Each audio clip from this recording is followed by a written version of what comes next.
Hello everyone, welcome to my channel. कैसे हैं आप सब? कैसी चल रही है आपकी तैयारी? तो सुबह सुबह मैं जल्दी जल्दी अपने सुबह के काम निपटा रही हूँ। किचन का काम ख़त्म करके फिर मुझे अपनी स्टडी करनी है। अब मैं अपनी स्टडी करने आ गई हूँ। तो सबसे पहले मुझे आज अलजेब्रा वाला चैप्टर करना है, मैथ्स का। और पहले इसके फॉर्मूलेज वगैरह करके फिर मैं इसके जो भी एक्सरसाइज क्वेश्चन दिए हुए हैं वो सारे कंप्लीट करूँगी।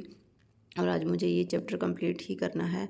तो मैं अब कुछ लोग जानना चाहते होंगे कि मैं किस बुक से कर रही हूँ, तो मैं ये कंप्लीट मैथ्स फार्मूला बुक से मैं कर रही हूँ। इसमें काफ़ी अच्छे क्वेश्चंस दिए हुए हैं।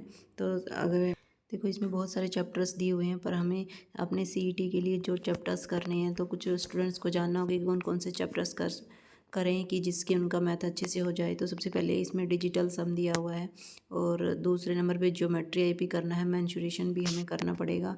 मेंसुरेशन 2D और 3D दोनों हमें करने होंगे। एलसीएम और एचसीएफ तो हमें करना ही होगा। तो नंबर सिस्टम भी हमें करना होगा। नेक्स्ट है सिंप्लीफिकेशन, तो ये भी करना ही होगा। नेक्स्ट है अलजेब्रा, तो इसमें से भी 1 से 2 क्वेश्चन आते हैं, तो ये भी हमें करना ही पड़ेगा। तो ट्रिग्नोमेट्री वगैरह आप छोड़ सकते हो, क्योंकि ये सीईटी के अकॉर्डिंग इतना इंपॉर्टेंट नहीं है। तो हाइट एंड डिस्टेंस ये भी हमें करना होगा। कोऑर्डिनेट ज्योमेट्री भी आप स्किप कर सकते हो, क्योंकि ये इतना इंपॉर्टेंट नहीं है हमारे सीईटी के लिए।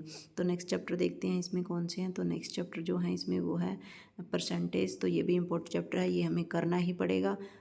और नेक्स्ट चैप्टर है प्रॉफिट एंड लॉस, तो ये भी मोस्ट इंपॉर्टेंट चैप्टर है, ये भी करना होगा। डिस्काउंट वाला चैप्टर भी हमें करना होगा। और सिंपल इंटरेस्ट और कंपाउंड इंटरेस्ट, ये तो दोनों चैप्टर में से क्वेश्चन आते ही हैं, तो इनमें से तो हमें करने ही हैं। रेशियो एंड प्रोपोर्शन भी करना होगा। पार्टनरशिप भी आप कर लेना, मुझे लगता है एक आध क्वेश्चन आ सकता है। अगर छोड़ना चाहते हो तो छोड़ भी सकते हो, लेकिन मिक्सचर तो आपको करना ही पड़ेगा।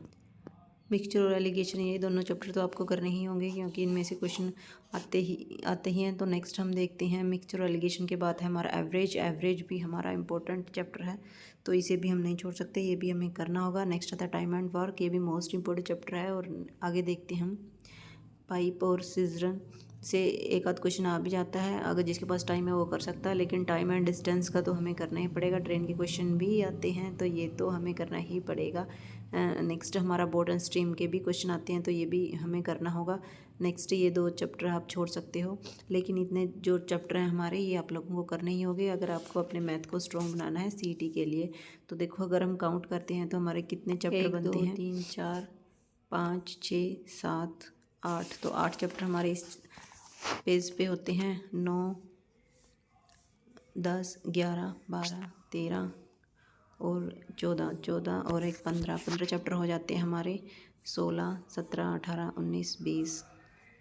तो टोटल चैप्टर हमारे 22 होते हैं। 22 चैप्टर में से हमें अगर डेली चैप्टर 1 करते हैं तो हमारे 22 दिन लगेंगे, लेकिन अगर हम नहीं भी कर पाते हैं तो हम 1 से 1.5 महीना मान के चलते हैं। अगर 1 से 1.5 महीना हम मैथ करते हैं तो हमारा मैथ बिल्कुल अच्छे से हो जाएगा, और सीईटी के लिए हमारा मैथ प्रिपेयर हो जाएगा, क्योंकि सीईटी में 15 मार्क्स के मैथ से आते हैं, तो इसे करना इम्पोर्टेंट है।